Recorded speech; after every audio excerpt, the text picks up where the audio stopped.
Graças e paz, queridos. Bom estar aqui com você hoje.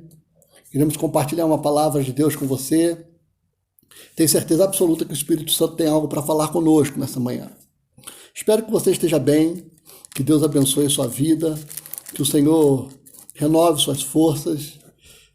Entendo que esse é um período em que o Senhor tem nos permitido e tem nos conduzido, né, para uma vida de intimidade, de comunhão com Ele. É um tempo onde a igreja, de modo geral, está curvada, está prostrada diante de Deus, orando por este tempo, orando por este momento, orando para que a vontade de Deus se estabeleça nesses dias no nosso país, no nosso estado, na nossa cidade.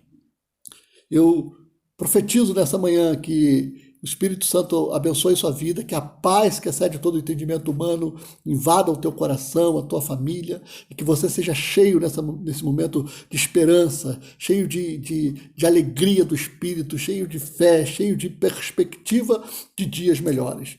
Tudo que temos ouvido e visto na mídia, nada disso vai nos afetar, porque nós cremos num Deus que se revela no meio do caos e que muda e abençoa a nossa vida. E aí eu quero, nesse momento, compartilhar com você, nesse momento, a respeito do profeta Miqueias, né? O profeta Miqueias, que é um profeta menor. E eu não sei se você já teve a oportunidade de ler a respeito do profeta Miqueias. Mas se não teve, leia a respeito do profeta Miqueias. Você vai ser edificado, Deus vai abençoar a sua vida. E quem foi o profeta Miqueias? O profeta Miqueias é conhecido como o profeta da justiça. Por que o profeta Miqueias é conhecido como o profeta da justiça? Justamente porque o profeta Miqueias ele é levantado por Deus para profetizar contra os religiosos, contra os detentores do poder, contra os ricos que oprimiam o povo, que roubavam o povo. E o profeta Miqueias é levantado por Deus para profetizar contra esses homens, para defender os injustiçados, os menos favorecidos. O profeta Miqueias é levantado por Deus neste tempo, ele é desafiado por Deus, ele aceita o desafio para avançar, para ir além, para trazer a vontade de Deus e manifestar a vontade de Deus naquele tempo. E quem foi o profeta Miqueias? O profeta Miqueias é conhecido como um dos profetas menores. E segundo o Antigo Testamento, ele está ali entre os 12 profetas menores. É o 6º livro, tá, dos profetas menores. Está ali entre o livro de Jonas e o livro de Naum. Foi um profeta que viveu no tempo, né, na época ali dos profetas Isaías e Oséias, foi quando viveu o profeta Miqueias. E contra quem o profeta Miqueias profetizava? Contra quem ele se levantou para manifestar a justiça de Deus, para manifestar a vontade, o poder, para confrontar o povo a enxergar que eles estavam no caminho errado, que eles estavam numa rota errada, que eles estavam fora daquilo que Deus tinha para eles naquele tempo. O profeta Miqueias ele é levantado por Deus para profetizar contra os ricos, por exemplo, que exploravam os pobres. Ele é levantado por Deus para profetizar, para confrontar governos e chefes religiosos que viviam nas cidades de Jerusalém e de Samaria. O profeta Miqueias é levantado por Deus para profetizar contra religiosos que viviam enganando o povo, que mentiam para o povo, que tudo que faziam eram armadilhas para que o povo tivesse uma vida destruída e desgraçada. Tudo que o profeta Miqueias faz nesse momento é profetizar para libertar o povo e trazer a luz de Deus, mostrando para o povo que eles estão no caminho errado. E o profeta Miqueias é levantado por Deus neste tempo para profetizar contra esses, para mostrar a esses que eles estavam fora daquilo que Deus tinha para a vida deles. Diz a Bíblia, por exemplo, no capítulo de número 1, versículo de número 8, que o profeta é indignado com aquela situação, ele diz assim, olha, por isso lamento e uivo, ando despojado e nu, faço lamentações como de chacais e pranto como de avestruz, porque as suas feridas são incuráveis, o mal chegou até Judá, estendeu-se até a porta do meu povo, até Jerusalém. O profeta ele se coloca numa situação, sabe, de tamanha miséria que o povo vivia, que ele sente a dor daquele povo. Mas tem um outro texto que me impacta muito, que, por exemplo, está no capítulo de número 3, versículo de número 8, que diz assim, onde Miqueias ele tem convicção do chamado de Deus para a vida dele, para aquele tempo, é quando ele diz assim no capítulo 3, versículo de número 8. Eu, porém, estou cheio do poder, do Espírito do Senhor, cheio de juízo e de força, para declarar a Jacó a sua transgressão e a Israel o seu poder. Olha o que o profeta declara. Eu, porém, estou cheio do poder do Espírito do Senhor, cheio de juízo e de força para declarar a Jacó a sua transgressão e a Israel o seu pecado. Miqueias entende que ele tem sobre ele o poder, a autoridade, a graça, a direção de Deus para mudar a direção daquele povo, para mudar a vida daquele povo, para trazer a luz de Deus no meio de uma escuridão, no meio de uma treva que o povo vivia. Olha só, Miqueias ele profetiza contra poderosos que queriam apenas benefício próprio. Olha o que diz o versículo de número 1 do capítulo de número 2.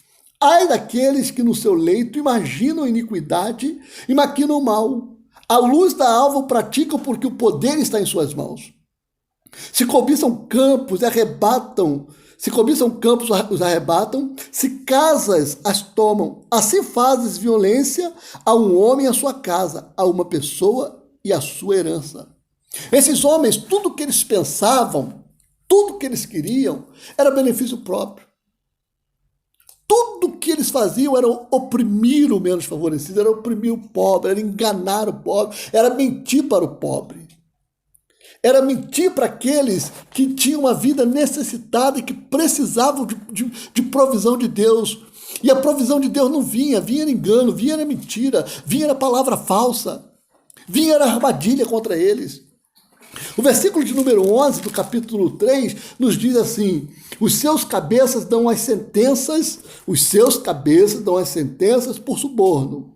Os seus sacerdotes ensinam por interesse, e os seus profetas adivinham por dinheiro. E ainda se encostam ao Senhor dizendo: não está o Senhor no meio de nós? Nenhum mal nos sobrevirá.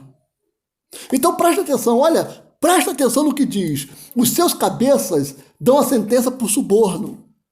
Os seus juízes da época, os maiorais da época, tudo que faziam era pensando em dinheiro. Tudo que fazia era pensando em benefício próprio. Ia lá e recebia o valor da sentença e dava a sentença de acordo com o que aquele que pagava. Aí diz a Bíblia assim: os seus sacerdotes ensinam por interesse e os seus profetas adivinham por dinheiro. Falsos profetas, sacerdotes que não traziam a revelação de Deus, mas que traziam a mentira, engodo para o povo.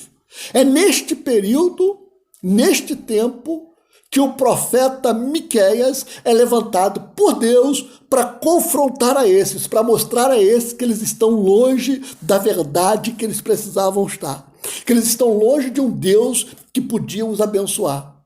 O profeta traz a esse povo a memória do que Deus tinha feito na vida deles, na vida dos seus antepassados, na vida, da sua geração passada, que tinha libertado, que tinha restaurado, que tinha, naquele período em que os libertou da terra do Egito para os conduzir à terra prometida, que naquele momento no deserto os alimentou os seus, mandou do céu maná, fez a água sair da rocha, abriu o mar vermelho no meio. Esteve com eles durante o dia como nuvem de glória e à noite como coluna de fogo. Realizou tantos milagres. O profeta Miqueias traz à memória desse povo o que Deus representou para eles, e eles agora estão distantes desta verdade, fazendo completamente ao inverso do que alegrava o coração de Deus.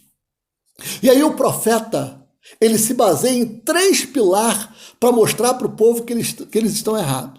Ele se baseia em 3 pilares para profetizar e estabelecer a vontade de Deus naquele lugar, que me chamou a atenção e que falou ao meu coração, que está, por exemplo, no capítulo número 6, versículo de número 8, que diz assim: ele te declarou, ó homem, o que é bom e que é que o Senhor pede de ti. Olha o que o Senhor pede de ti: que pratiques a justiça, ames a misericórdia e andes humildemente com o teu Deus. Então o profeta, ele tem 3 pilares que ele traz para a vida dele e que ele traz e tenta fazer com que o povo entenda que era o que Deus queria para a vida daquele povo. E a primeira coisa que ele diz, olha, o que o Senhor pede de mim, o que o Senhor pede de nós, o que o Senhor pede, sabe, do povo que nós temos aqui, que está corrompido, que está vivendo no pecado, que está vivendo na mentira, que está vivendo uma vida completamente destruída, é que pratiquemos a justiça. Só que quando ele está falando de justiça, ele não está falando aqui de uma justiça humana, que é como a minha justiça, como a sua, como a nossa justiça, que é uma justiça corrompida, que é um senso de justiça humano capaz de condenar, de prender, de matar o outro. Uma justiça humana nossa, sabe, que quando a gente olha para uma situação, para o erro, para o pecado do outro, e a gente quer condenar do nosso jeito, a gente quer, sabe, julgar do nosso jeito. Não é essa justiça que ele está falando, mas ele está falando de uma justiça que está no coração de Deus, uma justiça tão poderosa, tão tremenda, que consegue alcançar a vida daquele que vive à margem da sociedade, daquele que vive rejeitado, daquele que não consegue entender, conhecer, receber essa revelação da justiça de Deus. Jesus, por exemplo, no capítulo número 6, versículo de número 33 de Mateus, ele diz o seguinte, olha, buscai o reino de Deus e a sua justiça em primeiro lugar, e as demais coisas vos serão acrescentadas. O que o profeta Miqueias está querendo dizer para o povo é o seguinte, gente, o que Deus quer de nós é que nós busquemos o seu reino e a sua justiça. O que Deus quer é que nós busquemos o governo dele, as verdades dele. O que Deus quer é que os princípios dele venham e se estabeleçam sobre o nosso povo, se estabeleça sobre Judá, se estabeleça sobre Israel, se estabeleça sobre Samaria, se estabeleça sobre o nosso povo. O que Deus quer é que a justiça dele faça a diferença. Sabe? Era isso que o profeta Miqueias queria fazer com que o povo entendesse. E nós estamos vivendo um tempo muito propício a isso, um tempo onde nós precisamos buscar o reino de Deus e a sua justiça em primeiro lugar, para que as demais coisas nos sejam acrescentadas. Este tempo que nós estamos vivendo, nós não precisamos da justiça humana. A justiça humana não vai cooperar em nada nesse momento. A justiça humana não vai fazer absolutamente nada para que nos tire do buraco, para que nos tire da miséria, para que nos tire da linha de pobreza, para que nos tire da vergonha, para que nos tire de uma vida completamente destruída, destroçada por tantos enganos, por tantas mentiras. O que irá fazer a diferença será a manifestação do reino de Deus e da sua justiça mudando a nossa história. Então, o primeiro pilar que o profeta, neste momento, está querendo que o povo entenda, onde ele confronta, onde ele profetiza, onde ele diz para o povo que eles estão errados, onde ele aponta e coloca o dedo na ferida, ele diz o seguinte: precisamos viver a justiça de Deus. E a justiça de Deus, ela nos alcança. A justiça de Deus, ela impacta a nossa vida, ela muda a nossa história. A justiça de Deus muda a nossa mentalidade, abre os nossos olhos. A justiça de Deus faz com que a gente consiga ouvir a voz dele, entender, compreender aquilo que ele tem para nós neste tempo. Então, o primeiro pilar que o profeta ele ensina e deseja ensinar para nós, naquele tempo, para nós hoje, é que nós não precisamos de justiça de homens, nós precisamos da justiça de Deus para manifestar o reino, a vontade de Deus nesses dias. Entenda bem, querido, o que eu quero dizer para nós nesse momento. Eu não estou aqui banalizando a justiça humana, não é isso. Entenda, o que eu quero dizer para você é que o governo, é que o reino de Deus precisa vir e se estabelecer, se revelar a nós, mudando a nossa história, mudando o rumo do nosso caminho, nos trazendo de volta para a rota, nos trazendo de volta para o caminho que ele tem para nós, que alguns de nós perdemos faz tempo. O segundo pilar que o profeta ele usa e diz para o povo o seguinte: olha, o que Deus quer para nós é que nós possamos amar e ser misericordiosos. O que Deus quer é que a gente entenda o que é amar o próximo, o que é ter misericórdia com o próximo, o que é sentir a dor do próximo, o que é sentir a luta, a angústia que o outro está vivendo. Jesus, quando ele morreu na cruz, ele morreu por misericórdia. E naquele momento em que ele estava morrendo na cruz, ele estava se misturando por misericórdia com os meus pecados, com os seus, com os nossos pecados. Jesus, quando ele nos olha, ele consegue, por misericórdia, enxergar em nós as nossas mazelas e se envolver com nós por misericórdia e por amor. Um dia, por exemplo, levaram até Jesus uma mulher pega em adultério e disseram para Jesus o seguinte: olha, Jesus, trouxemos essa mulher para o Senhor, porque a lei diz que ela foi pega em adultério e ela precisa ser apedrejada. A justiça do homem diz que ela precisa ser apedrejada. E diz a Bíblia que Jesus se curvou e disse para aqueles homens o seguinte, escrevendo alguma coisa na areia, disse para aqueles homens o seguinte: quem não tem pecado, atire a primeira pedra. E se levantou. E diz a Bíblia que quando Jesus se levantou, todos saíram, todos foram embora, só ficou a mulher diante de Jesus. O que Jesus estava fazendo naquele momento era revelar para aquela mulher, era manifestar para aquela mulher o seu amor e a sua misericórdia.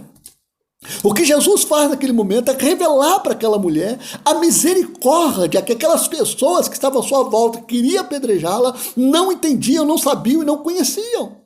Jesus então revela o amor e a misericórdia, envolvendo-se com aquela adúltera, mudando a história, mudando a vida dela, dizendo para ela: vai e não peques mais. Assim como Jesus envolveu-se com tantos outros problemas, com tantas outras dificuldades, com tantas outras lutas de pessoas que precisavam conhecer o seu amor e a sua misericórdia, Jesus se envolveu e abraçou e mudou a história daqueles que precisavam apenas da revelação, da manifestação do teu amor e da tua misericórdia. Nós estamos vivendo um tempo propício para isso, para que possamos manifestar o amor e a misericórdia de Deus. É um tempo onde pessoas estão passando fome, desesperadas, sem saber o que vai acontecer amanhã, gente desempregadas que já foram demitidas, gente sem ter o que botar na mesa para comer, gente com filhos, sabe, com contas atrasadas. É o tempo da manifestação da igreja, é o tempo da manifestação dos filhos de Deus, é o tempo em que o povo precisa se manifestar e revelar o amor e a misericórdia de Deus com esses que estão sendo injustiçados de alguma forma. E o terceiro pilar que o profeta usa e diz para o povo é o seguinte: olha, o que Deus pede de nós é que andemos humildemente com Ele, é que andemos debaixo da graça, do amor, do perdão, é que andemos debaixo do teu favor. O que o profeta então está dizendo para esse povo é o seguinte: tudo que Deus pede de nós é conserto, é mudança de atitude, é mudança de comportamento, é restauração de caráter, sabe, é mudança de mentalidade. Tudo que Deus está pedindo de nós, sabe, é que nós sejamos justos, é que nós possamos amar, é que nós possamos ser misericordiosos e é que nós possamos amar humildemente debaixo de sua mão, debaixo do teu poder, conhecendo a Ele dia após dia, entendendo que se Ele não nos abençoar, ninguém nos abençoará. O profeta está dizendo para o povo o seguinte: nós precisamos ser libertos da mentira, da opressão dos ricos, daqueles que apenas estão se favorecendo dia após dia, sabe, nas nossas costas, e viver aquilo que Deus tem para nós. Queridos irmãos e irmãs, este é o tempo de vivermos humildemente debaixo da mão do Senhor, de vivermos humildemente debaixo da graça, do poder de Deus, de andarmos com Deus, de revelarmos o cheiro, o perfume, a presença, a essência de Deus em nós, por nós e através de nós. Então, queridos, caminhando para concluir, eu quero dizer uma coisa para cada um de nós neste momento. Tudo que o profeta Miqueias viveu, profetizou, nós precisamos aceitar, trazer para nossas vidas nos dias de hoje.